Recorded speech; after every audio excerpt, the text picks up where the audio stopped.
Shalom Ouvracha, mes chers amis, Shtabach Shemo Lahad, nous sommes dans la Chassidoute et la paracha de Teruma. Et bien dans la paracha de Teruma, il y a des choses extraordinaires. J'essaye dernièrement de me concentrer sur la beauté et la grandeur du Ham Israël. Combien est-ce qu'on a des forces et combien on est aimé devant Akadosh Baruch Hu. Et là, nous avons trois questions, une petite histoire et leur réponse.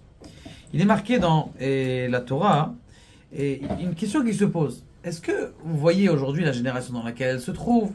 On voit des choses qui font un petit peu peur, des gens qui font des choses un petit peu aussi bizarrement, que ce soit à tous les niveaux, que ce soit au niveau des mœurs, que ce soit au niveau des, comment on a des façons de se comporter, que ce soit au niveau des scandales qui se passent dans le monde, de gens, je sais pas si, je préfère pas le dire en grande diffusion, mais a priori ici, il y a un aspect de la communauté et juive et non juive qui commence à déplorer et à nous rendre un petit peu où va le monde.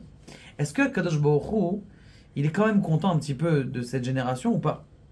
Ça c'est la question qui pose Rabbi Meir et Rabbi Chaim Meir Ichiel dans son Sefer Torah Tassaraf. Bon, ça c'est la première question. Donc Kadosh Baruch Hu, est-ce qu'il est content de cette génération ou pas? Deuxième chose, le Rabbi Mekomarna, il pose une question. Il dit, qu'est-ce qu'on attend pour que le Mashiach il arrive? Il faut faire quoi? Qu'est-ce qui nous manque? Expliquez-nous qu'est-ce qui nous manque. Et on le fait, yallah, avec baraka. On a fini l'histoire. Donc ça c'est la deuxième question qui pose le Kamarna. Quand est-ce que le Mashiach il va venir? Quelles sont les données qui font en sorte que le Mashiach n'est pas encore là? Et il y a un autre pasouk que vous connaissez très bien, et qui est au début de la paracha, et qui est très intéressant, et où il y a un mot qui est un peu en plus. C'est marqué, vous allez prendre pour moi une élévation, une terouma, un prélèvement. Ça veut dire quoi? Veikrou li terouma, veikrou trouma. On a compris que c'est pour Dieu. Pourquoi il dit veikrou li? C'est quoi ce li ici, qui a l'air très important, et qui a été rajouté par Akadosh Baruch Hu, bien sûr, à la phrase. Regardez cette histoire extraordinaire. Nous sommes en 1945, la fin de la guerre. Un petit juif de 17 ans qui est sorti. Il y avait dans les camps, un des camps, que le baraquement, eh bien, il était collé. Alors, il était non, pas le baraquement. La chambre à gaz, elle avait une petite fenêtre.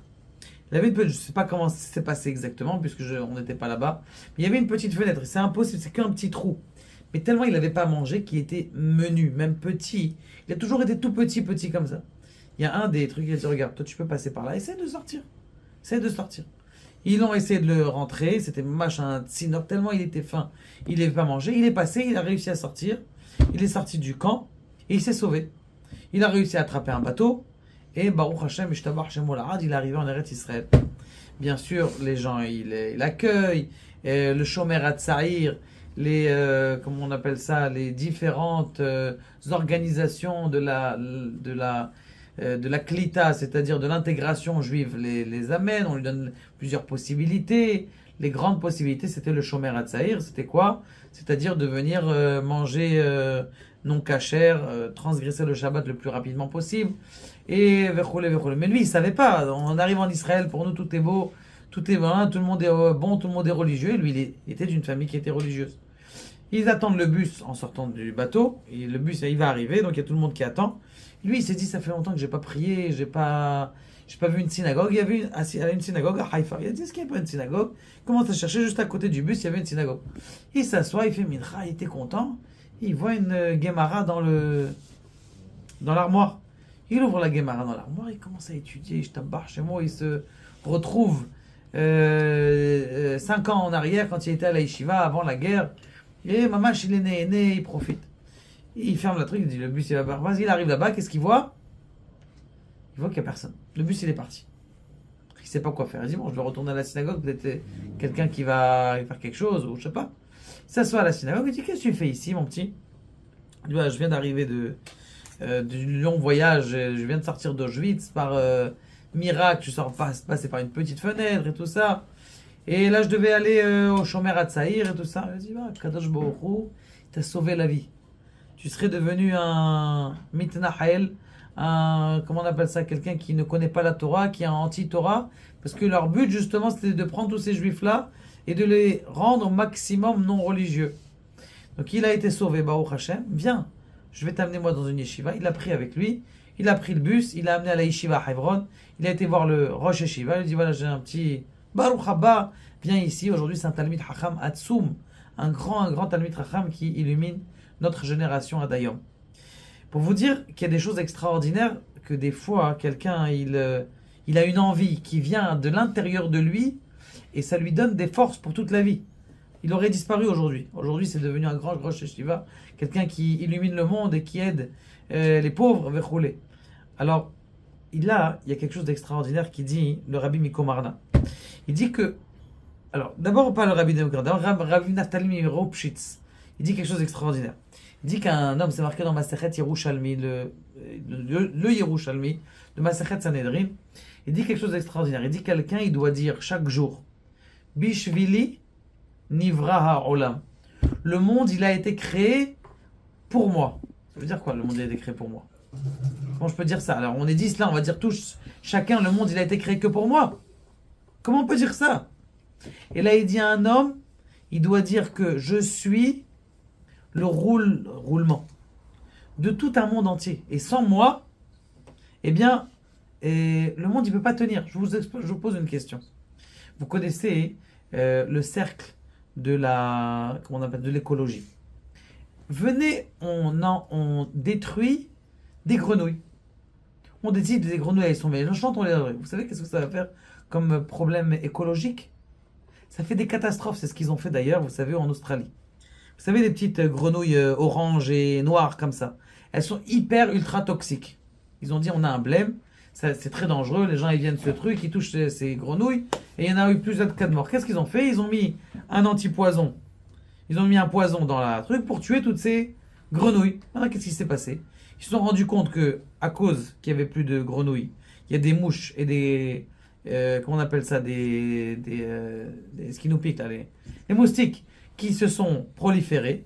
Du coup, les moustiques ils sont arrivés dans la ville et ils ont encore plus de maladies que s'ils avaient laissé les trucs. Maintenant, ils essayent de remettre les grenouilles.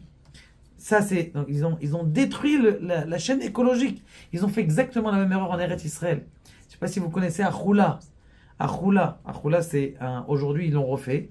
C'était un... Comment on appelle ça? Un lac immense qui était en haut du Kinneret. Un lac immense qui est en haut du Kinneret. L'agriculteurs, ils sont venus voir, ils disent, regardez cette belle plaine, c'est magnifique, c'est en deux montagnes, il y a de l'eau et tout, on échange le lac. Ils ont dit d'accord, bon, ok, ils ont séché le lac. Il y a de ça, je vous dis pas, il y a 50 ans, 60 ans. Ils ont séché le lac. Qu'est-ce qui s'est passé? Ce lac-là, en vérité, il filtrait le Kinneret. Du coup, comme ça filtrait plus le Kinneret qui était limpide à l'époque, il est devenu tout vert. C'est pour ça que le Kinneret aujourd'hui, avant il était limpide. Pourquoi? Parce que ils ont fait un problème écologique. Quand tu enlèves une chaîne du monde écologique, eh bien tout peut partir en vrille. C'est ce qui se passe exactement. Un homme, il doit dire Bishvili avec ma avoda, même si j'ai des problèmes dans ma vie, même si je fais pas la avodat Hashem comme il faut, Kadosh Baruch Hu, il a besoin de moi comme je suis à ce moment-là, et c'est à Kol et Tov. Un homme, il doit se dire ça toute sa vie, toute la journée, comme ça il dit, pas moi, Rabbi Naftali Miropshitz, Bishvili Nivra Haolam. S'il vous plaît, déjà, prenez ce cours-là, et vous l'allez le diffuser à 2 personnes. Ne gardez pas pour vous ce cours, parce que c'est un cours très très important. On a posé une autre question. On a dit, comment, est-ce que Kadosh Baruch Hu, il aime ce monde? Cette génération, regardez la génération. Il y a des manifestations de n'importe quoi. Vous imaginez un peu à quoi je pense. Il dit, comment on appelle ça, le Reb Chaim Meir Yechiel. Il dit quelque chose d'extraordinaire. Il dit à Kadosh Baruch Hu, quand il a créé le monde, il a vu tout le monde du début jusqu'à la fin, on est d'accord. Kadosh Baruch Hu, chez lui, il n'y a pas de temps. Donc il voit tout le monde. S'il avait vu cette génération et qu'il a quand même créé le monde, ça veut dire que il est quand même content de la présence de l'endroit dans lequel on est, de la situation grave, on va dire, ce que nous on considère grave dans laquelle on est. Ça veut dire qu'à Kadosh Baruch Hu, tu vois qu'est-ce qu'il est en train de faire. Il est en train de dire, c'est vrai que vous êtes dans cette situation, mais laissez-moi, moi j'ai un autre projet derrière la tête, donc on ne comprend pas le projet d'Akadosh Baruch Hu. Mais Kanirek, c'est pour notre bien, et c'est pour le bien du monde. Et Akadosh Baruch Hu, il est content d'avoir fait, même si on est à un niveau terrible. Et tu sais pas, des fois, le mal que les autres y font, pour toi, ça te rend un grand sadique.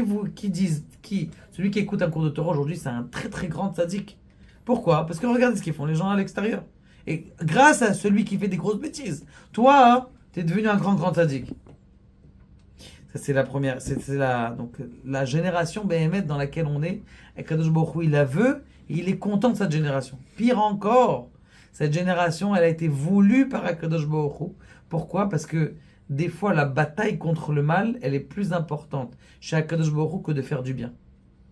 Maintenant, vous allez poser la question, qu'est-ce qu'on attend pour le Mashiach? Puisque Akadosh Baruch Hu, il est content de nous. Réponse, on sait très bien que dans le monde supérieur, il y a le Beth Amikdash. Or, le Beth Amikdash, en haut, il doit descendre. Pour le descendre, il faut le préparer. Il dit chacun, en vérité, qu'est-ce qu'il fait? Puisqu'on est la paracha de Trouma, et qu'on est en train de créer les ustensiles dans le Beth Amikdash, eh bien, chaque personne avec sa Avodat Hashem Besimcha, eh bien, il fait des ustensiles. Pourquoi je vous dis des ustensiles et pas le Beth Amikdash? Parce que le Beth Amikdash, il a été déjà construit par les Tanaïm, par les Amorim. Eux, ils ont fait toute l'extérieur du Beth Amikdash. Qu'est-ce qui fait l'intériorité maintenant du Beth Amikdash? C'est pour ça que vous êtes attirés par la spiritualité de la Chassidut, la spiritualité de la Kabbalah.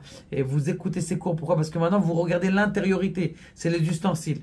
Il a dit, un des Chassids, que le Rabbi Noam Elimelech Milijensk, il a dit, voilà, après les Akafot, c'est-à-dire les danses qu'on a fait à Simchat Torah, il a rentré la table du Beth Amikdash dans le Beth Amikdash d'en haut. Ça veut dire qu'en vérité, peut-être toi, le petit juif là, tu es en train de faire une pierre, ça y est, elles sont finies. Mais peut-être que tu es en train de faire la menorah. Peut-être que tu es en train de faire les mizrakot pour asperger les libations d'eau, les libations de vin. Peut-être toi, le vin, ça serait bien, les ustensiles là qui pour verser le vin. Les gens, ils aiment bien le vin. Alors, peut-être que tu es en train de fabriquer ça. Quand tu es en train de le faire, quand tu es en train de faire ta Avodat Hashem, et quand le Beth Amikdash, il sera prêt en haut, eh bien, il va descendre. Et c'est ça qu'on attend. C'est ça qu'on attend, c'est de que chacun, il fabrique, parce que chacun, il a un ustensile à lui, et chacun, il doit le fabriquer. Quand tu seras Bessimcha, et tu connaîtras combien Kadosh Baruch Hu t'aime, comme cet enfant-là. On l'attendait. Il a dit, tiens, allez, je vais. De lui-même, il a dit, Bishvili Nivra Olam. C'est-à-dire que je suis un rouage dans le monde. Il n'a pas décidé de faire comme tout le monde. Il a dit, allez, moi, je vais Shomer Hatzaïr. Allez, on va faire. Non, j'ai ma Avodat Hashem Pratit Bishvili. C'est pour ça que c'est marqué Ikrouli Trouma. C'est quoi Ikrouli Trouma? Prenez. Vous prenez, vous, comme étant le cadeau d'Akadosh Baruch Hu. C'est toi le cadeau d'Akadosh Baruch Hu maintenant. Vikrouli teruma bishvili nivra olam. C'est-à-dire que tout ton être, toute ta personnalité intérieure, eh bien, elle va être et elle va diffuser la Torah Be'ezrat Hashem, s'il vous plaît. Ne restez pas à garder ce cours parce que c'est des cours de grands chassidim. Diffusez, prenez cette vidéo et envoyez-les à deux copains.